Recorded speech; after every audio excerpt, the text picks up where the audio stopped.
బీహారు, రాజస్థాను వీటిని బీమారు అంటారు. బీమారు రాష్ట్రాలు బీహార్, ఉత్తరప్రదేశ్, మధ్యప్రదేశ్, రాజస్థాన్ ఇవన్నీ అత్యంత కీలకమైన రాష్ట్రాలు ఉత్తర భారతదేశంలో. దక్షిణ భారతదేశంలో కేరళ, తమిళనాడు, ఆంధ్రప్రదేశ్, తెలంగాణ, కర్ణాటక ఇవి ఒక భాగం.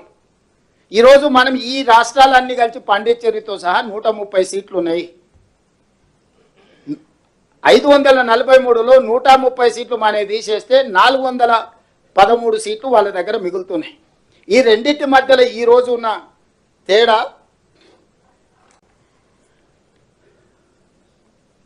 412 సీట్లు మనకు వాళ్ళకు ఉన్న మధ్యలో తేడా. ఈరోజు సీట్లు పెంచితే మనం 195 అయితే 50% పెంచితే 130 సీట్లు ఉన్నాయి. ఇక్కడ కేరళలో 20, తమిళనాడులో 39, పాండిచ్చేరిలో 1, ఆంధ్రప్రదేశ్లో 25, తెలంగాణలో 17, కర్ణాటకలో 28. ఇవన్నీ కలిపితే 130 సీట్లు. 50% పెరిగితే మనం 195 అవుతాం. అదే మిగతా ప్రాంతంలో ఉన్న 413 సీట్లు పెంచితే దాదాపుగా వాళ్ళకు 621 సీట్లు, 620 సీట్లు అవుతున్నాయి. ఈరోజు మనకు వాళ్ళకు మధ్యలో ఉన్న అంతరము ఎంతుంది, ఈ పెంచడం వల్ల ఎంత అవుతుంది? ఈ రోజున్న మనకు వాళ్ళకు ఉన్న అంతరము 412 సీట్లు ఉంటే రేపు పెంచే సీట్లతోని 620 సీట్లు అవుతాయి. 208 సీట్లు అదనంగా ఉత్తర భారతదేశానికి అన్డ్యూ అడ్వాంటేజ్. భవిష్యత్తులో ఇప్పటికే భారతీయ జనతా పార్టీ అధికారంలోకి వచ్చిన తర్వాత దక్షిణాది రాష్ట్రాలకు కీలకమైన శాఖలు ఏవీ ఇవ్వలే.